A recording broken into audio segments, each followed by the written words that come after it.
بسم اللہ الرحمن الرحیم۔ السلام علیکم ورحمۃ اللہ وبرکاتہ۔ پیارے دوستو، آج سے 15 سال پہلے کی بات ہے۔ ہمارے محلے میں ایک گورکن رہتا تھا جو فوت ہو چکا ہے۔ نام محمد یوسف تھا۔ مضبوط جسم اور بڑی بڑی آنکھیں جن میں نور ہی نور بھرا ہوا تھا۔ ایمان اس کے چہرے سے چھلکتا تھا۔ بی ریش چہرہ اس کی ایک ہی روٹین تھی۔ صبح گھر سے نکلتا اور شام کو قبرستان سے واپس آتا تھا۔ ہمیشہ راستے کے ایک طرف ہو کر چلتا تھا اور کسی کی طرف بری نظر سے نہیں دیکھتا تھا۔ ایک دن محلے کے پڑھے لکھے لڑکے اکٹھے ہوئے اور یوسف سے کہنے لگے کہ آپ کی ساری زندگی قبرستان میں گزر گئی، ہمیں کوئی واقعہ سنائیں۔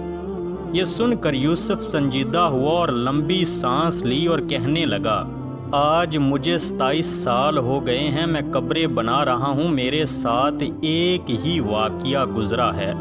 گرمیوں کی دوپہر تھی، کچھ لوگ میرے پاس آئے کہ بابا جی قبر بنانی ہے۔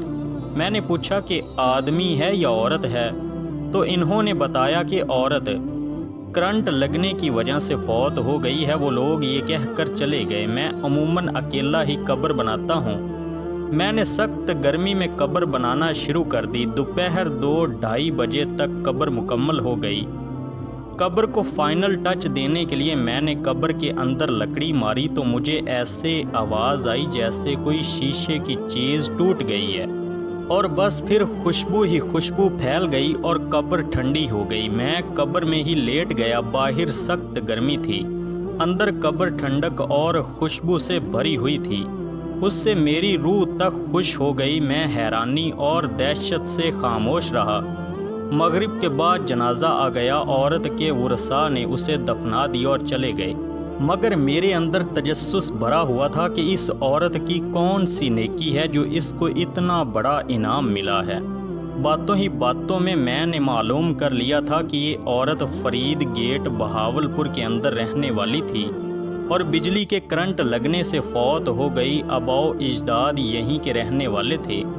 میں پوچھتا ہوا فرید گیٹ پہنچ گیا اور عورت کے بارے میں معلوم ہوا کہ اس عورت کا خامد کچھ عرصہ پہلے فوت ہو گیا تھا۔